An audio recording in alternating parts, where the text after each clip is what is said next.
plugging and fun stuff. So what are you guys playing on Modern lately? Again, I've been playing a series of nonsense over on my stream, self-plug, at BradyMTG. Go ahead and find me over there. Go find me on Twitter at Brady_MTG. You can send me any kind of deck list for Modern, and I will play them. Okay, so we have another match. We have Richard versus whoever Richard is playing. All right, our one and only Richard Neal. Yes, and Richard is playing Carson Guy. Is that right? Carson Guy. And Carson is on blue-white. He's up a game. And Richard is playing Lead the Stampede and Court of Calling and Elves. But Lead the Stampede and Court of Calling. I mean, Court of Calling is, I guess, a common elf card. But I hadn't seen Lead the Stampede in Elves in a while. Yeah, it's kind of coming back up again. A lot of the Jeskai decks mainly is why that card's been coming back up. Oh, okay. They don't run. They haven't been running sweepers, but they've been running lots of spot removal. Mm-hmm. So being able to outdraw them in cards and just keep playing your elves out has been very critical to that strategy. Oh, interesting. Okay, great. There's also been some variants of elves that have recently been cutting things like Metal Sentinel and bringing in the new 2-drop Lord as well. Oh, exciting. That sounds great. As an attempt to make their deck a little bit stronger, more powerful overall. The argument there is that the Metal Sentinels are only really good when you have Heritage Druid. When you have Heritage Druid in play, it's pretty good already. Yeah, so you're making a good card better, rather than just having a card that's just solid on its own. So that's kind of the argument behind that. As people have been testing out Elves, it's been testing well online, and as well as been doing okay at the recent SCG tournaments and what have you. So people, of course, are playing it again. Awesome. People love their little, modern green robots. How many people are playing, says the chat? Did you answer that already? Oh, I have not answered that. 52 people on a Thursday night at your local game store. That is amazing. That is a nice and healthy crowd. It is. Plus 2 people in the booth and some judges. This is a great crowd here. Definitely. Again, if you guys are in the local Seattle area, come out to Mott's Sporting House here in Bellevue, Washington, off Bell Road. We're here. We do Modern on both Thursdays and Fridays, having lots and lots of fun, lots and lots of players. Come on out. Definitely. Good time. If you see us, say hello. Yes. I promise we don't bite too hard. I don't bite at all. Oh, okay. I don't know about you. I got a little puppy at home, and so we have to bite each other on occasion. All right. So very deliberate shuffling here. Yes, lots of shuffling. So I think it's got to be good that for Blue Eye Control that they won game 1.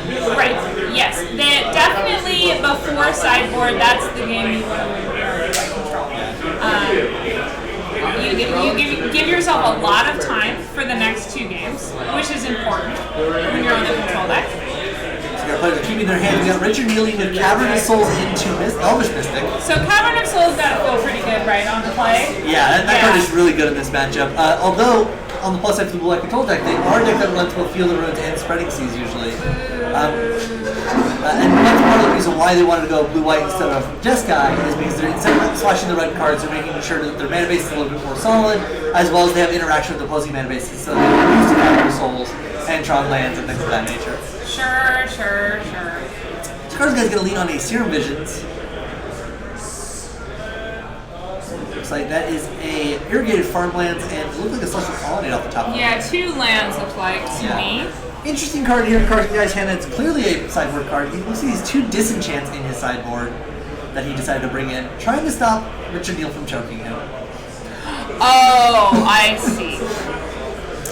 So that's one of the interesting skills that you have to have in Modern, right? Yes. It's unlike any other format because you have to bring in the cards for the cards that are in your opponent's deck that you haven't seen yet. The ones that are in their sideboard. Yes, and not every green deck is going to be running choke, so you just have to happen to bring this in and hope it's good enough. Right. And it looks like Richard Neal played a Dwin's Elite on his turn 2. Carson Guy followed up with a tapped Celestial Colonnade and passed back to him. Here we are. Here's their 2-drop Lord. I forget what it's called, from M19. Oh boy. Does that mean we have to look it up? Yeah, we gotta look up some Okay. The path that is off for it. Yeah, it's a 2-drop Lord that you can pay 4 green, tap it. I think you go search for another copy of it. Question mark and put it into play. Something of that nature. 2-drop Lords. very hot right now. They got lots of 2-drop lords in this last set. All right. So the Path to Exile doesn't feel as bad for Carson. It probably would have felt worse if Richard Neal hadn't found his second land. Because when your opponent's stumbling on lands, you tend to not want to give them extras. But the difference between 2 and 3 lands here isn't a ton. It does make Richard Neal have 4 mana now for collecting companies, like the one he just drew. Woo! But that is the sacrifice you are going to have to make. Sorry, my thing is loading very slowly. Is it Elvish Clan Caller? It is Elvish Clan Caller. Okay, good. Speaking of which, we have another Elvish Clan Caller here. We're going to get Snapcaster Mage Path to Exile. Oh, and that one gets pathed too. Yep, Snapcaster Mage is going to block the Dwind's Elite. So Carson doing a good job of keeping his life total pretty high, although he is at 11 it looks like. I keep forgetting that we need to be updating life totals. We used to not have to do that. There we are. You're not the first person I've casted with who also forgot to update the life totals, so. There you are. So Carson Guy found a Sphinx's Rev and does have a Supreme Verdict in hand. He could opt to just blow out this, take the 3-for-1 when he can get it. I think that's a pretty reasonable line here, considering he's got no other modes of interaction. Instead, he's going to Snapcaster Mage Seer Visions. Try and draw more gas and provide himself with a blocker. Although it can't feel good to block a vanilla elf or a Llanowar elf or an Elvish Mystic when you've been mana accelerating your opponent, right? Yeah, I agree. I think that this is one of those situations when you're playing with blue-white control deck. He wants Richard to extend further on the board. Richard had 3 cards in hand. However, you should just take your 3-for-1 when you can get it. Yeah, I agree with that. So Richard's actually unlikely to run out he's going to hold the collecting company until after the sweeper. Exactly. Because that's the time when he is going to want to recover, and that's the card that is going to get him his recovery. So Richard found a Overcharge Druid, which is a good draw for him, was able to pressure Carson for 4, putting him to 7, and making sure one of his 1/1 straight with the Snapcaster Mage. So here's the sweeper. So this is kind of what we were talking about. Is now Carson is priced into the sweeper on his on this turn, which it's mana efficient for him for sure. But now this collecting company gets to come in or gets to resolve. Right. Also, is that a Thoughtseize in Richard's hand? It is. So a lot of these elf decks have gone back to just being straight green black because the Shaman of the Pack and Thoughtseizes are just very, very good. Here comes Nettle Sentinel plus Elvish Archdruid for Richard Neal. So Carson's got to find an out here. There's a Field of Ruin, but he's holding Disenchant, Dispel, and Sphinx's Revelation. So this Sphinx's Revelation is probably going to get fired off for 3 here. Indeed. So that'll gain him 3 life and give him 3 more cards, which is going to be a serious upgrade from the hand he currently has. Exactly. Ooh, just going to activate Colonnade and block. Interesting. So he's deciding to leave up Dispel, trying to play around Collecting Company. This is a good move from Carson. It does mean that he's going to be able to kill this Nettle Sentinel, and Richard was not expecting the block. And if I'm going to be honest, I was not expecting the block. No one was expecting a block. If you were in the chat and you were expecting a block, please pipe up because you're way more prescient than the rest of us. Richard Neal's debating he's going to fire off this Collecting Company now. So he is going to cast the Collecting Company. This will untap the... Now, Richard could be responding here. Notably, Carson moved quickly to the animated block. Richard is a very astute guy, and he might have... And that's exactly what he did. So after Carson animated his Celestial Colonnade... Oh, he didn't block yet. Yes. So you cast your Collecting Company before blocking are declared. Now he has to tap the Colonnade to Dispel. So he has to Very nice. He has to debate if he wants the Collecting Company to resolve or if he wants to block and kill the Nettle Sentinel. Very sweet. What a great play from Richard. Yeah. And Carson is down to 4, looks like. Yeah. Richard is just an incredibly solid local player. Every time I watch him, I learn something. Yeah, he is very solid at what he does. And now Richard's going to have access to a ton of mana. He's going to be able to probably lead the Stampede and start playing his things. This Shaman of the Pack, I bet, is going to be what's the final death knell here. So now Carson still does have his life gain spell in hand. Yeah, it's Sphinx's Revelation. Right, so he's not dead on board, right? No. Yeah, although he is in an awkward situation because if Richard, and and this is exactly what Richard's going to do. So Richard's going to make 3 mana, cast Lead the Stampede. If he pressures to kill Carson before he goes to combat, Carson's going to have to respond by Sphinx's Revving before Richard goes to attacks. Right. Alright, so... Just a casual draw 4. So Lead the Stampede reads that you look at the top 5 cards of your library, you can reveal any number of creatures, you get to draw them. Looks like you found Dwinsley, a Llanowar Elf, and a Heritage Druid. Alright, so that's pretty good with what you're saying. That's a pretty solid Lead the Stampede. And now I think that Richard's going to kill him through the Sphinx's Rev. Because these Dwinsleys are essentially free mana, because they're going to untap this Metal Sentinel.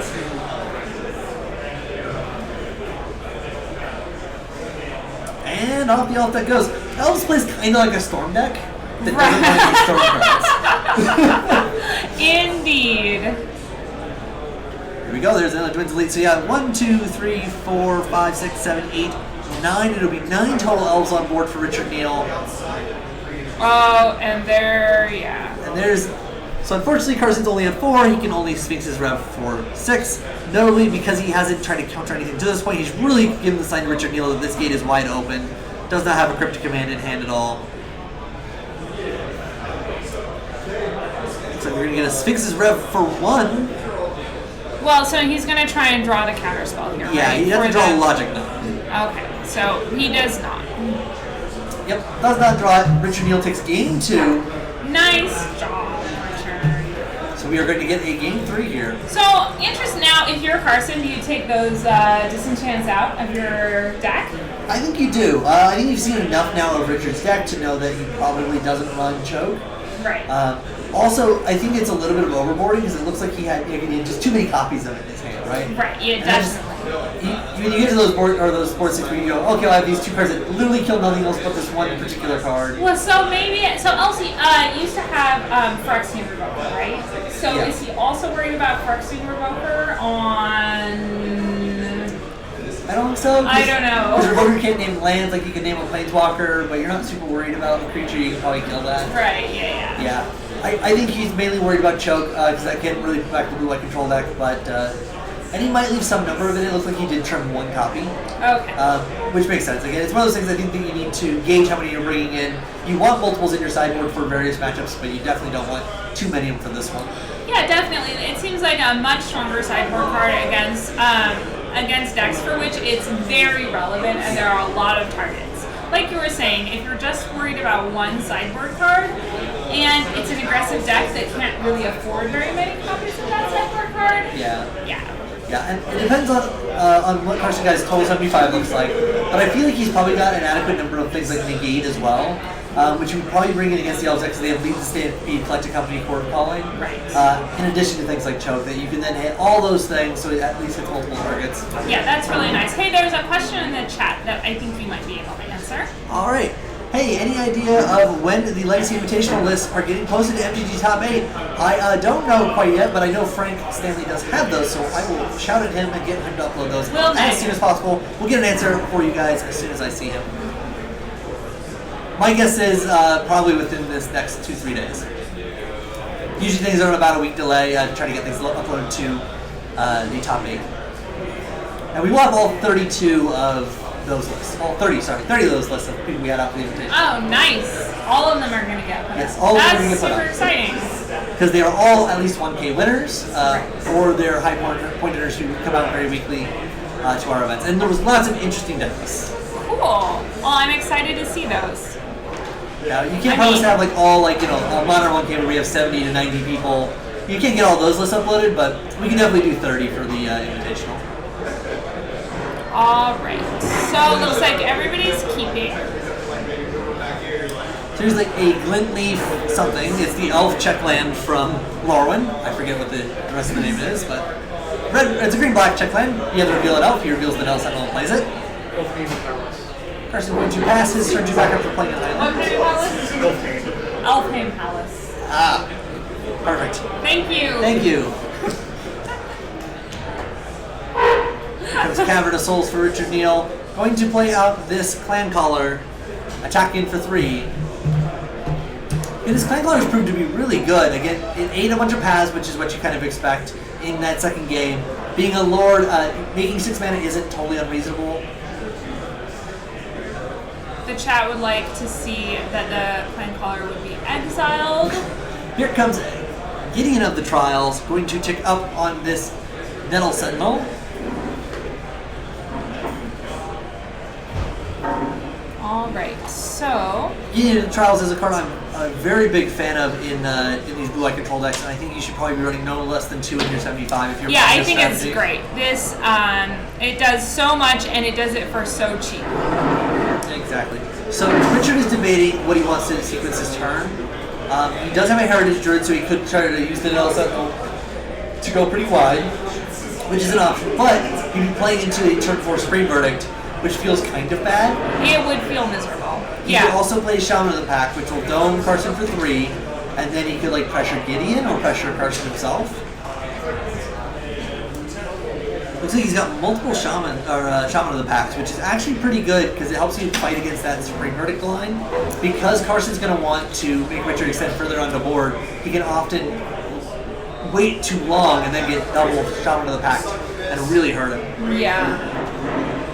Alright, and Richard is tapping and untapping his land. I feel like you're going to tap it eventually, Richard. Alright, so we will make sure to tell Carson that you say hi if we see him. Thank you for turning off your caps lock. Here we go, so he's going with the Heritage Druid line. He's going to play the Heritage Druid, remembering to untap his Nettle Sentinel and pass him the turn. Alright. Carson has a lot of lands in hand. So, interesting decision here. Richard decided not to play his other copy of Cavern of Souls.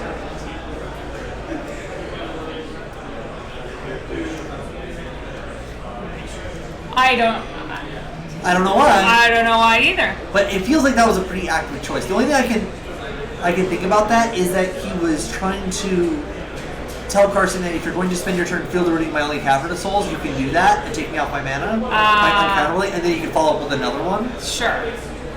Or a Spreading Seas or something of that nature, so he's been trying to encourage Carson to tap out. Alright, so he cast a Timely Reinforcements. Getting all the value. All of the 6 life. dudes and all of the life. Gideon is going to Emblem, meaning that Carson cannot lose the game as long as he controls a Gideon Planeswalker.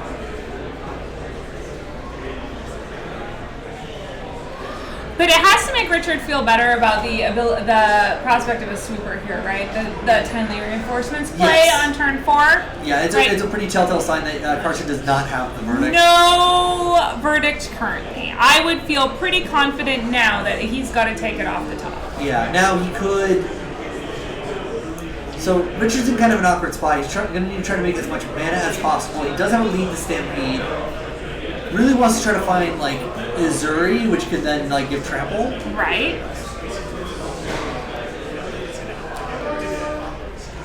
But he's probably not going to be able to attack through these tokens this turn, is my guess. So he has an Elvish Archdruid. So what do the blocks look like? So. Oh, he has 2 lords, right? Yeah, he has 2 lords. So Carson's just in chump block mode if Richard attacks. The issue here being is that killing 1/1s isn't really what Richard wants to be doing right now. No, for sure you want to win the game. Like, especially with this Gideon already in play, Richard's probably winning with the Azuri overrun plan. Sure. Which means that this turn he's probably going to want to play out as many Elves mana as possible, cast this lead the Stampede, make a bunch of mana, just go as wide as possible. Also because you know that Carson does not have. Looks like he's just going to attack Gideon for 4 and take a token off the board. This is fine because if he plans on casting a green spell, this attack was free. Right. Right? But he knows he's not winning this turn through combat. He does have 2 Shaman of the Packs. So he could drain Carson for a bunch this turn. And he has the Lead the Stampede. Yeah. Yeah, he's got 2 Shaman of the Packs, a Lead the Stampede, and a Elvish Mystic.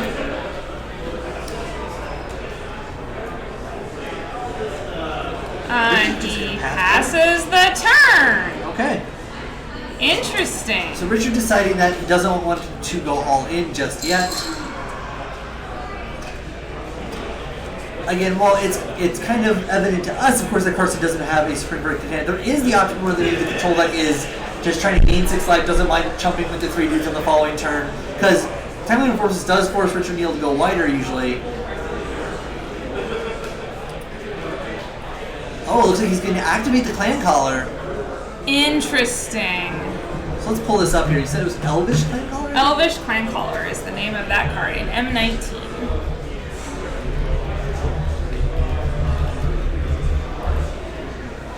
So he just goes gets another Elvish Clan Crawler and puts it into play. I do like this. Again, this is a pretty mana efficient play for Richard Neal. It can't be countered. It also means that if Carson doesn't sweep his board, he's going to have now even more Lords in play. So now he's getting pretty immune to like the Snapcaster plan or like the Path plan. Right, absolutely.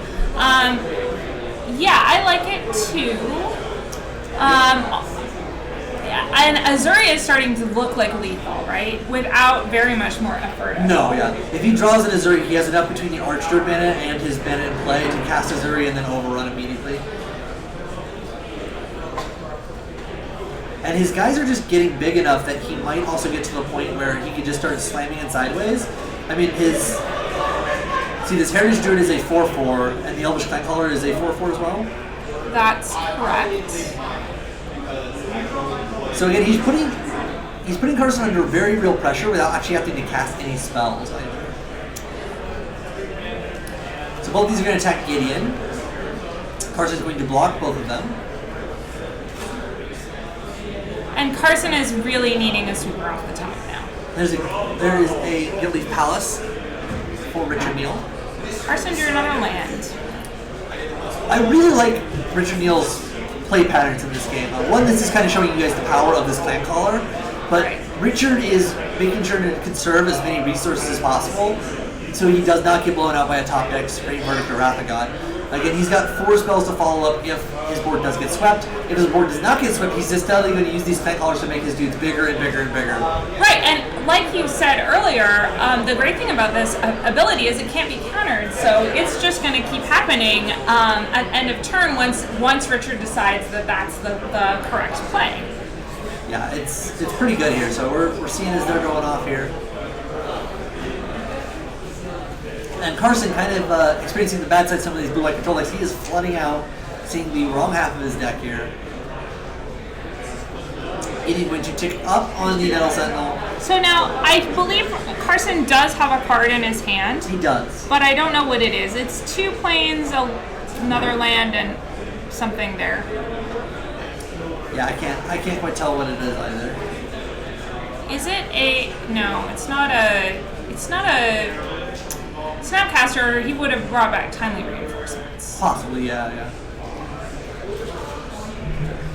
Down to 22 he goes. I'd also like to point out kind of the beauty of Richard's mana basis within his deck. He has not taken a single point of damage within these 2 games. So that's, I think, one of the really strong advantages of these monocolored decks is that so many modern decks are built to do 18 or 16 points of damage, and having to do 20 is a real problem. It is, especially through all the elves that you can put into play. Trying to get through the creature beatdown plan is just usually not where you want to be at. And the main thing is that, again, Richard made sure to know, I don't think he's got very many fetches and shocks in his list overall. And that's kind of a change from elf decks of the past. And again, I agree, I really like it because of that. Right. Yeah, it makes it feel really good against other aggro decks, especially like Affinity or Humans, when you don't have to take any damage from your lands. Yeah. So, getting that 3rd Clan Caller at end of turn, these Clan Callers, they do travel in herds. Yeah, it's a clan of them, you might say. Yeah, they heard there's a beatdown plan coming. And now these Clan Callers are 5/5s, which means even if Carson activates Celestial Colony to block, it's just a chunk. Oh, that's gotta feel bad. Richard is probably going to actively be playing around Settle Wreckage as well. And with that point. Ooh, Richard did find an Azuri. Here we go. A Heritage Druid and a Clan Caller at Gideon, and a Clan Caller at Carson. And know that he can go get, if he has the 4th Clan Caller in his deck, he can go get that based on how Carson chooses to block him. Yeah, so and he can do it at instant speed as well. So these can easily become 5 or 6/6s. 6/6s, absolutely. Richard can't win this turn because of the Gideon emblem. That's correct. Alright, and there's the chump. Okay, going to block the clan collar. Do the math here. The clan collar is a 2/2, and there are 3 other lords in play, so yeah, it's a 5/5. It is a 5/5 clan collar. I always have to double check my math for that kind of stuff. You're like, make sure I did this right. How many of these guys do say clan? Is he a 1/1? Is he? We brought him up. Oh, he is a 1/1. Okay. Okay, so Richard can activate his clan collar and decide to go get another one, and that's what he's and that does appear to be what he's going to do. See, I can't math. This is always why I double check. Alright. So, one clan collar made sure to get the other 3 this game. So that's pretty good. And if you think about it as Richard drawing cards and getting to cast things for free, he essentially got to draw 3 free cards and put them into play. Yeah, this was great. Free. It is free because he got to preserve all of his resources by building his hand back up in case that there is a sweeper on the top. It's a lot less scary now when you didn't have to cast anything for the last 3 turns. And the fact that each of these clan collars made it's the next one be reduced in cost because the Elvish Archer is tapping for all your elves. Right. Is a real big boon there. Again, this is definitely a board state that Carson does not want to be facing, where there's just lots of elves on board. Carson's at 17. Oh, thank you. He did get hit that turn. Yeah, but Carson has to answer the current board state, and Richard Neal has essentially a full hand for the things to do. Right.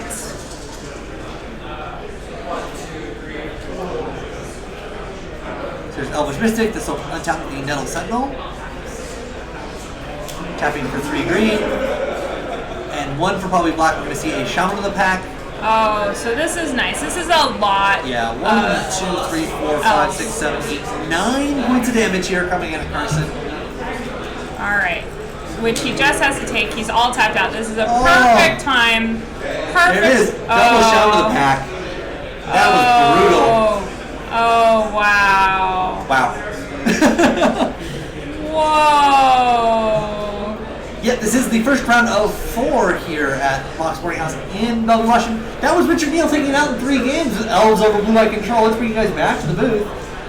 And we have the metagame breakdown, so we can look at what people are playing. There are decks here on a piece of paper. We will tell you about them. All right, hit me up. What have we got? Okay, we have got Judd, Nightfall Burn, Esper Dragons. So that they're in decklist order on this side. Oh, okay. So we can see like the numbers. Okay. I think they're front and back. Oh my gosh, there's so many people here. It's like a birthday party of decks. All right, so let's figure out the things here. So our most played deck in the room is, it looks like, Mardu Pyromancer at 5. We have 3 Jeskai Control, looks like, as our second. A bunch of Esper decks of all bunch of flavors. We have Esper Aggro, we have Esper Control, we have Esper Dragons. I'm really excited about that Esper Dragons. Esper Dragons! I want to know what that. We don't know what that is, but we love it. There's 4 bird decks. Yep, 4 bird decks. Ooh, yeah. So 4 bird decks in the room. Couple Affinity, 3 humans. Hollow one, 2 Infects. Only 1 KCI deck in the room tonight. Yeah, so that's interesting based on what we were talking about as far as all of those surgical extractions go, right? Yeah, definitely. Definitely. A couple blue-red decks, a Wizard's deck and a Breach deck. Yeah, a couple different. So this blue-red Wizard deck that is probably our one and only Case Kinaga.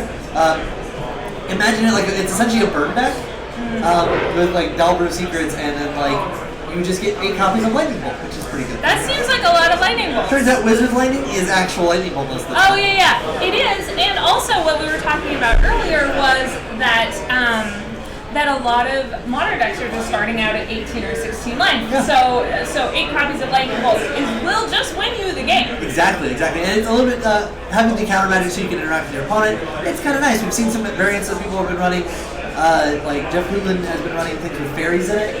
As well, so it's just your Spellsetter Sprites and Vendilion Clicks, as well as there's been Nimble Obstructions. I've seen a lot more play lately.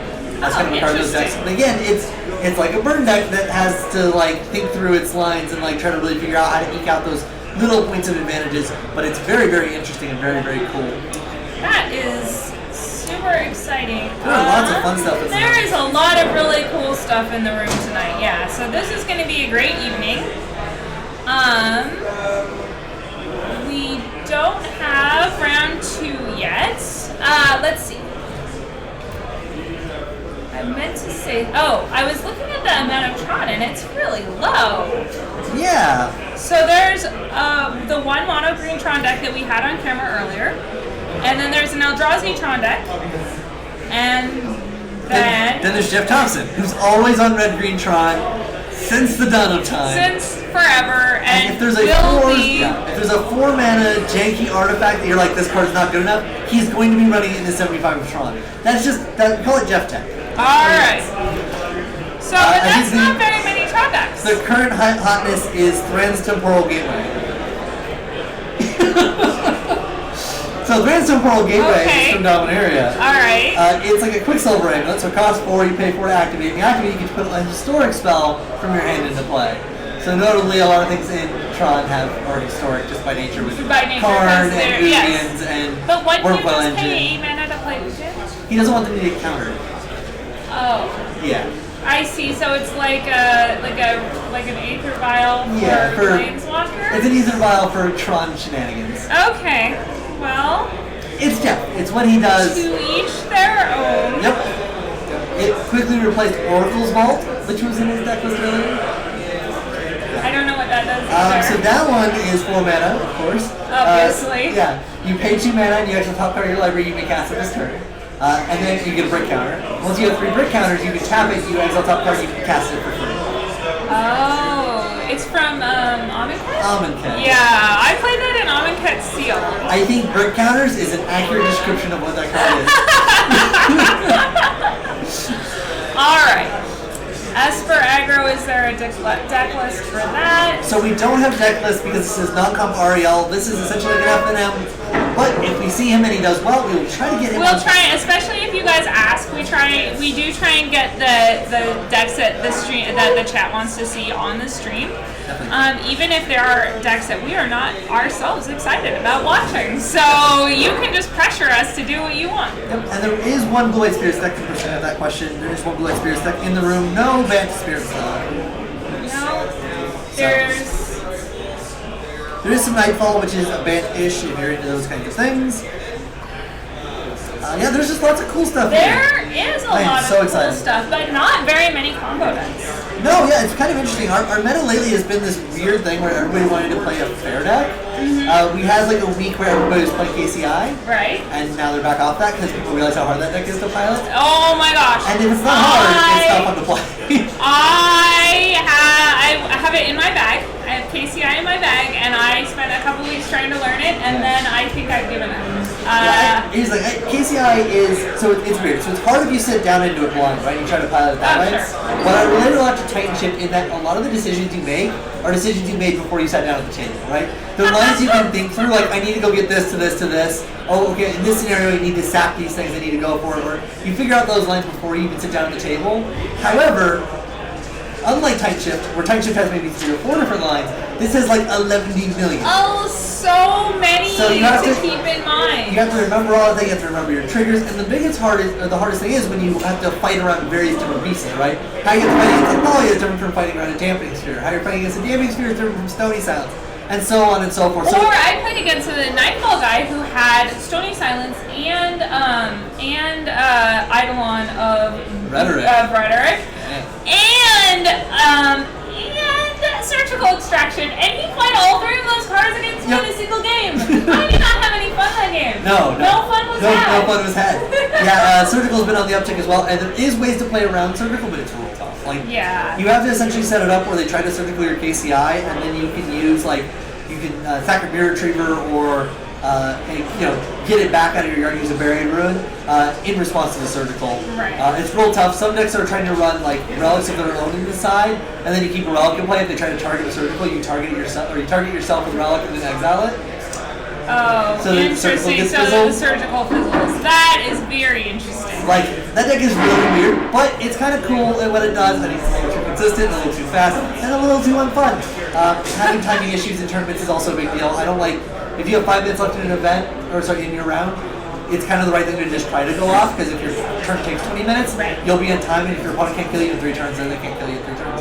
Sure. So I have issues with the deck like that, but anyway, people have been putting it down and picking up back to control. Lots of people love hearing all their fair decks here. It's why I play unfair decks right now, is because everybody's playing a fair deck, and I like showing them what you should be actually doing.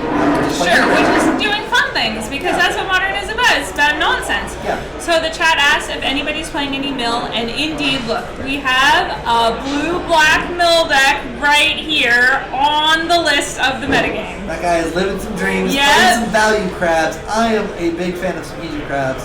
And what's the, Maniacs Drive, anyway, nonsense. Praying Sanities, Mesmeric Ores. So good against Scapeshift. Scapeshift cannot be mill. No, never in a million turns out the years. deck that wants lots of mountains in their deck does not want Does lots not of want, mountains in their graveyard. not want them in their graveyard. That's right. But I've been a big fan of Hedron Crab. The one thing to remember, if you guys play Hedron Crab, if you have the opportunity and you're at no risk of attacking with it, you should attack. It's an O2. Just send a message. Turn sideways. Don't do it willy-nilly. Don't do it into Snapcaster Mage. That's the thing. Don't listen to Zach. Don't do it willy-nilly. If your opponent has any way that they can flash in something to remove it, don't attack in. But hey, if you're playing against a deck that's like, this deck has no way of killing my Hedron Crab when I attack in, and I'm not blocking with it, you should attack it with the Hedron Crab. Oh, okay. I'll keep that in mind. If I'm ever playing mill, Yeah, you can attack it with Hedron Crab through an Ensnaring Bridge. you can. That's 100% These are factual. yeah, there's no arguing with that, Zach. It's the minor points, how you win it. So my favorite thing about playing Modern is when your opponents have to read your cards. That's when I feel like you're winning. When they have to pick up a card and go. I also like that quite a bit. Which is why KCI was fun for like a week. Yeah. Because no one knew what was going on. Yeah, and then now everyone's got it figured out. I just can see at this point. It's kind of like Giftstone, right? Like Giftstone Give is a really cool card, and you're like, oh, you're gonna get 4 cards out of your deck. This will be cool. What are you gonna go get? And then after a while, you're like, oh, it's the same 4 cards always. Yeah. This is how you kill me. This is the gifts. This is your gifts package. This is how you make it so I can't win, right? Yeah, this is the I'm dead package. All right. Moving on. It's irrelevant how I will choose here. Yeah. So it's kind of funny, but yeah, I love when people read cards. And also another fanciful tip for you out there: if you Thoughtseize your opponent and you have to read a card in their hand that has a lot of text on it, that's the card you take. Well, like 90% of the time, that's the card you're taking. Did you see that David She was playing Hardy Scales? Yeah. So this deck is really, really good. It's actually kind of replacing Affinity in popularity as well. Yeah. So it's interesting story. I don't mean to interrupt you, but my brother loves to brew. And he lives with me about half the year, and he just brews all the time. And he's been working on this Hard Scales deck for so long. So good. So I'm really excited to tell him about it. I hope we get to have it win, David. Yeah, we'll try to get it on camera. That would be sweet. The interesting thing here is that it's very much like Affinity. Now a lot of people are going to go, well, you're just running artifacts. It's not like Affinity. No, it's like Affinity because Affinity is an aggro combo deck. Right? This is a mid-range combo deck. And it's quite literally a combo deck. It's kind of weird. So I was playtesting a lot against our Kinaga when he was first brewing the deck and kind of putting those kinds of pieces together. And and I was playing Black Red Hollow one, right? Just to test him against a normal matchup. And there was at least 3 or 4 games that during must have been like a stretch for you. Was it painful? It hurt me a little anything. I'll play anything. Like, and I was just having fun. But it was really interesting how many games just ended up like, he never attacked me, but I still died because he made like a 2020 walking ballista. Because you're like, I play out this artifact that doesn't matter. I'm going to chump your thing. I'm going to put counters over here. Eventually I get an Archon Ravager. Okay, we're going to put all these things on a walking ballista, kill you. And you're just like, I just died. You never had to attack. What happened here? Or, Hangerback Walker, I make a bunch of Thopters attack you for 10. You're like, well, I'm dead next turn. I can't beat that. Yeah, definitely. Alrighty. Alright, shall we go see what is happening as far as getting a match? Let's see here. Oh, great. Alrighty. Let's see what we got here.